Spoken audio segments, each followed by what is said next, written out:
അസ്സലാമു അലൈക്കും വറഹ്മത്തുള്ളാഹി വബറകാതുഹു. ഇന്നത്തെ വീഡിയോ ഒരു കുഞ്ഞു day in my life video ആണ്. ഇന്ന് നമ്മൾ നമ്മുടെ വീട്ടിൽ പോവുകയാണ്. അപ്പോൾ നിങ്ങൾക്ക് ഞാൻ എൻ്റെ സ്ഥലവും വീടൊക്കെ കാണിച്ചു തരാം ഈ വീഡിയോ കൂടെ. 7:30 ആകുമ്പോഴത്തേക്കും വീട്ടിൽ നിന്ന് ഇറങ്ങിയാൽ 12 മണിയൊക്കെ ആകുമ്പോൾ വീട്ടിലെത്തും. ഇനി കഴിഞ്ഞ വീഡിയോയിൽ ചോദിച്ച ഇസ്ലാമിക് ക്വിസിൻ്റെ ആൻസർ പറയാം. ഏത് നബിയെയാണ് തിമിംഗലം വിഴുങ്ങിയത്? ഏത് ഖുർആനിലെ സൂറത്തിലാണ് ഈ സന്ദർഭം വിശദീകരിക്കുന്നതെന്നാണ് കഴിഞ്ഞ വീഡിയോയിൽ ചോദിച്ചത്. യൂനുസ് നബിയെയാണ് തിമിംഗലം വിഴുങ്ങിയത്. അസ്-സഫാത്ത്, അൽ അംബിയ, അൽ കലാം എന്നീ സൂറത്തുകളിലാണ് ഈ സന്ദർഭം വിശദീകരിച്ചിരിക്കുന്നത്. ഇനി ഇന്നത്തെ ഇസ്ലാമിക് ക്വിസ് ചോദിക്കാം. ഏത് നബിയുടെ പേരാണ് ഖുർആനിൽ ഏറ്റവും കൂടുതൽ തവണ പരാമർശിച്ചിട്ടുള്ളത്? ആൻസർ അറിയാവുന്നവരുണ്ടെങ്കിൽ കമൻറ്റ് ചെയ്താൽ മതി. അറിഞ്ഞൂടെങ്കിൽ ഞാൻ അടുത്ത വീഡിയോയിൽ ആൻസർ പറഞ്ഞു തരാം. ഇനി ഞാൻ നമ്മുടെ ഈമാനെ പറ്റിയിട്ടുള്ള കുറച്ച് കാര്യങ്ങൾ പറയാം. നമ്മളിൽ പലർക്കും ചില സമയത്തൊക്കെ ഈമാൻ ലോ ആവുന്നത് എനിക്ക് ഫീൽ ചെയ്യാറില്ലേ?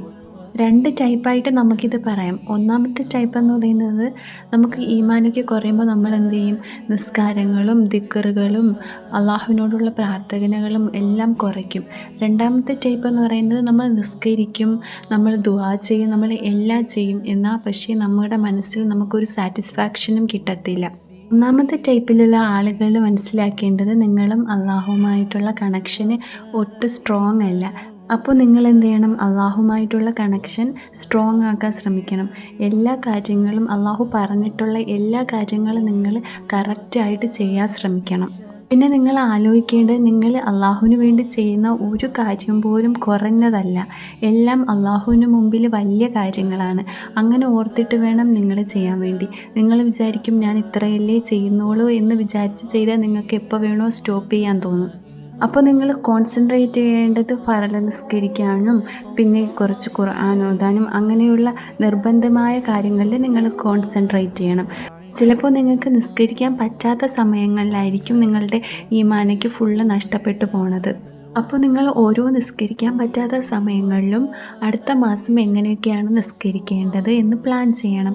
നിസ്കരിച്ച് കഴിഞ്ഞാൽ ആയത്തുൽ കുർസി ഓതണം, ഖുർആൻ ഓതണം. ഇങ്ങനെയൊക്കെ പ്ലാൻ ചെയ്ത് വെക്കുമ്പോൾ നിങ്ങൾക്ക് നിസ്കരിക്കാൻ സമയമാകുമ്പോഴത്തേക്കും ഒരു മടിയും ഇല്ലാതെ നല്ല എനർജിയിൽ നിസ്കരിക്കാൻ പറ്റും. ഇനി ഞാൻ നിങ്ങൾക്ക് എൻ്റെ വീട്ടിലോട്ട് പോകുന്ന വഴിക്കുള്ള ഒരു ടൂറിസ്റ്റ് പ്ലേസ് കാണിച്ചു തരാം. ജഡായു പാറ എന്നാണ് പറയുന്നത് ഈ സ്ഥലത്തിന്. ഇത് ബസ്സിൽ ഇരുന്ന് ഞാൻ എടുത്ത വീഡിയോ ആണ്. അടുത്ത് കാണുമ്പോഴത്തേക്ക് നല്ല വലുതാണ്. ഇത് ഞങ്ങളെ വീട്ടിൻ്റെ തൊട്ടടുത്തൊന്നുമല്ല, കുറച്ച് ഡിസ്റ്റൻസ് കൊണ്ട് പോകാൻ. ഇതാണ് ഞങ്ങളെ വീട്ടിലേക്ക് പോകാനുള്ള വഴി. ഇത് മെയിൻ റോഡല്ല, സാധാ റോഡാണ്. ഇതിലേക്കൂടെ ബസ്സൊക്കെ പോവാറുണ്ട്.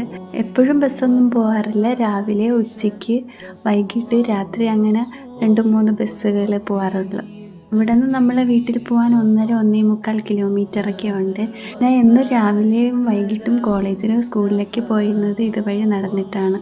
പക്ഷേ ഇപ്പോൾ കോളേജ് ബസ് എൻ്റെ വീട്ടിൻ്റെ ഫ്രണ്ടിൽ കൂടെ തന്നെ വരാറുണ്ട്. ഇതാണ് എൻ്റെ വീട്. നമ്മളിവിടെ ഉണ്ടായിരുന്നപ്പോൾ കുറേ പൂച്ചകൾ നമുക്കുണ്ടായിരുന്നു. അപ്പോൾ നമ്മൾ എവിടെയെങ്കിലും പോയിട്ടൊക്കെ വരുമ്പോഴത്തേക്കും പൂച്ചകളിങ്ങനെ ഇവിടെ നിന്ന് കാത്തു നിൽക്കുമായിരുന്നു. 12 മണിയൊക്കെ ആയപ്പോൾ വീട്ടിലെത്തിയായിരുന്നു. പിന്നെ നമ്മൾ താമസിക്കാതെ കിടന്നുകൊണ്ട് കുറച്ച് പൊടിയും ഒക്കെ ഉണ്ടായിരുന്നു. അതൊക്കെ തൂത്ത് വൃത്തിയാക്കിയിട്ട് നമ്മൾ ചോറൊക്കെ കഴിച്ച്. ഇതാണ് എൻ്റെ ടേബിൾ. ഈ വീട്ടിലെ ഞാൻ പഠിക്കുന്നതൊക്കെ വേറെ ടേബിളായിരുന്നു. ഇതെൻ്റെ ബുക്കുകളൊക്കെ വയ്ക്കുന്ന ടേബിളാണ്. ഈമാനെ പറ്റി പറഞ്ഞതിൽ സെക്കൻഡ് ടൈപ്പ് ആൾക്കാരെ കുറിച്ച് പറയാം. നമ്മൾ നിസ്കരിച്ചിട്ടും നമുക്ക് എന്തോ സാറ്റിസ്ഫാക്ഷനും ഒന്നും വരാത്ത അവസ്ഥയാണ്. അപ്പോൾ നമ്മൾ എന്ത് ചെയ്യണം? നമ്മൾ കുറച്ചുകൂടി ഇബാദത്തുകൾ ആഡ് ചെയ്യണം. നമ്മളിപ്പോൾ ഫർളുകൾ മാത്രം നിസ്കരിക്കുന്നവരാണെങ്കിൽ സുന്നത്ത് നിസ്കാരങ്ങൾ ചെയ്ത് തുടങ്ങണം. പിന്നെ നമ്മുടെ പ്രെയർ റൊട്ടീനൊക്കെ ചേഞ്ച് ചെയ്യണം. എന്ന് വെച്ചാൽ നമ്മളിപ്പോൾ നിസ്കരിച്ചിട്ട് ഒരു പേജ് ഖുർആൻ ഓതുന്നു, ദിക്റുകൾ ചൊല്ലുന്നു, അങ്ങനെയൊക്കെ ആയിരിക്കുമല്ലോ. അപ്പോൾ നമ്മൾ ദിക്റുകൾ കുറച്ചുകൂടെ ആഡ് ചെയ്യണം. നമ്മൾ ദുആ ചെയ്യുന്ന സമയം കുറച്ചുകൂടെ കൂട്ടണം. പിന്നെ നമ്മൾ ഖുർആൻ ഓതുന്നത് കുറച്ചുകൂടെ കൂട്ടണം. അങ്ങനെയൊക്കെ നമ്മുടെ റൊട്ടീൻസ് ചേഞ്ച് ചെയ്യണം. ഇവിടെ നമ്മുടെ വീട്ടിൽ ഫ്രണ്ടിൽ റോഡാണ്, താഴെ വയലാണ്. അപ്പോൾ സിറ്റൗട്ട് ഇരിക്കുമ്പോൾ നല്ല വ്യൂ ആണ് എപ്പോഴും. ഇനി ഞാൻ നിങ്ങൾക്ക് 2 ഹദീസ് പറഞ്ഞു തരാം.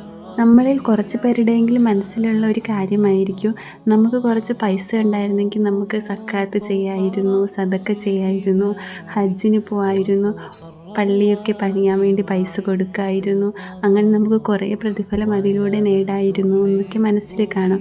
പക്ഷേ നമ്മളെ പൈസ ഇല്ല. അപ്പോൾ പൈസ ഉള്ളവർക്ക് ഒരുപാട് പ്രതിഫലങ്ങൾ കിട്ടും. ഇങ്ങനെയൊക്കെ നമ്മുടെ മനസ്സിൽ വന്നിട്ടുണ്ടായിരിക്കും. അതിനെ പറ്റിയുള്ള ഒരു ഹദീസാണ് ഞാനിപ്പോൾ പറയാൻ പോണത്. സ്വഹീഹ് അൽ ബുഖാരിയിലെ ഹദീസ് 843 പറയാൻ പോണത്. അബൂ ഹുറൈറ റളിയല്ലാഹു അൻഹു പറയുന്നു, പാവപ്പെട്ടവർ നബി സല്ലല്ലാഹു അലൈഹി വസല്ലമയോട് പറഞ്ഞു, സമ്പന്നർ എല്ലാ വലിയ സ്ഥാനങ്ങളും സ്ഥിരമായ നന്മയും നേടിക്കഴിഞ്ഞു. അവർ നമ്മളെപ്പോലെ നമസ്കരിക്കുന്നു, നമ്മളെപ്പോലെ ഉപവാസം അനുഷ്ഠിക്കുന്നു. എന്നാൽ അവർക്ക് പണമുണ്ട്. അതിലൂടെ അവർ നമ്മളെക്കൊണ്ട് പറ്റാത്തതായിട്ടുള്ള കാര്യങ്ങൾ, അതായത് ഹജ്ജ് ചെയ്യുന്നു, ഉംറ ചെയ്യുന്നു, സദഖ നൽകുന്നു. അപ്പോൾ നബി സല്ലല്ലാഹു അലൈഹി വസല്ലം പറഞ്ഞു, ഞാൻ നിങ്ങൾക്കൊരു കാര്യം പഠിപ്പിക്കാം. നിങ്ങൾ അത് പാലിച്ചാൽ നിങ്ങളെക്കാട്ടി മുമ്പിലുള്ളവരുടെ കൂടെ നിങ്ങൾക്ക് എത്താൻ പറ്റും. ഉള്ളവരിൽ ഏറ്റവും ശ്രേഷ്ഠരായിരിക്കും നിങ്ങൾ. ഓരോ നമസ്കാരത്തിന് ശേഷവും 33 സുബ്ഹാനല്ലാഹ്, 33 അൽഹംദുലില്ലാഹ്, 33 അല്ലാഹു അക്ബർ ഇങ്ങനെ ചൊല്ലണമെന്ന് പറഞ്ഞു. പിന്നെ സ്വഹാബിമാർക്കിടയിൽ അഭിപ്രായ വ്യത്യാസം വന്നു. 33 സുബ്ഹാനല്ലാഹ്, 33 അൽഹംദുലില്ലാഹ്, 34 അല്ലാഹു അക്ബർ എന്നാണ് നബി സല്ലല്ലാഹു അലൈഹി വസല്ലം പറഞ്ഞതെന്ന്.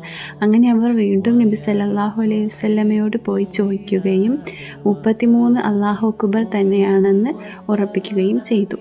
ഇനി സ്വഹീഹ് അൽ ബുഖാരിയിലെ ഹദീസ് 3293 പറയാം.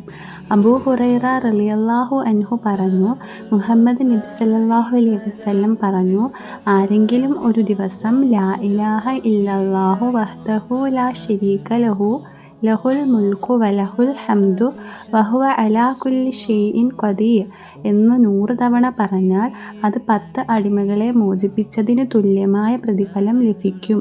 100 നല്ല പ്രവൃത്തികൾ എഴുതപ്പെടും, 100 പാപങ്ങൾ മാഞ്ഞുപോകും. ആ ദിവസം ശൈത്താനിൽ നിന്ന് സംരക്ഷണം ലഭിക്കും. ഈ ഹദീസിനെ പറ്റിയോ ഈ ദിക്റുകളെ പറ്റിയോ ഒക്കെ അറിയാത്തവരുണ്ടെങ്കിൽ നിങ്ങളുടെ പ്രയർ റൂട്ടീനിൽ നിങ്ങളിതിനി ആഡ് ചെയ്യണം. അപ്പോൾ എല്ലാ ദിവസവും നിസ്കരിച്ചതിന് ശേഷം 33 പ്രാവശ്യം സുബ്ഹാനല്ലാഹ്, അൽഹംദുലില്ലാഹ്, അല്ലാഹു അക്ബർ എന്ന് ചൊല്ലണം. എന്നിട്ട് എല്ലാ ദിവസവും 100 പ്രാവശ്യം ലാ ഇലാഹ ഇല്ലല്ലാഹു വഹ്ദഹു ലാ ശരീക ലഹു ലഹുൽ മുൽക്കു വലഹുൽ ഹംദു വഹുവ അലാ കുല്ലി ഷൈഇൻ ഖദീർ എന്ന് ചൊല്ലണം. ഇന്ന് രാത്രി ഡിന്നറിന് ചീനിയും മീൻ പൊരിച്ചതായിരുന്നു കഴിക്കാൻ. അതൊക്കെ കഴിച്ചു. പിന്നെ രാത്രി സിറ്റൗട്ടിൽ ഇരിക്കുമ്പോൾ നമുക്ക് എന്നും ഇങ്ങനെ ചന്ദ്രനെ കാണാൻ പറ്റും. പിന്നെ രാവിലെ സിറ്റൗട്ടിൽ ഇരുന്ന സൂര്യനെ കാണാനും പറ്റും. പിന്നെ നമ്മൾ ഇവിടെ ഉള്ളപ്പോഴായിരുന്നെങ്കിൽ എപ്പോഴും സിറ്റൗട്ടിൽ പൂച്ചകൾ കണ്ടേനെ. ഇപ്പോൾ പൂച്ചകളൊന്നും ഇല്ല, നമ്മളില്ലാത്തതുകൊണ്ട്. ഇന്നത്തെ വീഡിയോയിൽ ഞാൻ 2 ഹദീസുകളാണ് പറഞ്ഞത്. ഞാൻ ഹദീസ് നമ്പരും പറഞ്ഞിട്ടുണ്ട്. നിങ്ങൾക്ക് ഹദീസൊക്കെ സെർച്ച് ചെയ്ത് നോക്കിയാൽ ആ ഹദീസൊക്കെ കാണാൻ പറ്റും. ഞാൻ കഴിഞ്ഞ വീഡിയോയിൽ പറഞ്ഞായിരുന്നു ഹദീസൊക്കെ എങ്ങനെയാണ് പഠിക്കേണ്ടതെന്ന്. ഇന്നത്തെ വീഡിയോ ഇത്രയേ ഉള്ളൂ. Thank you for watching.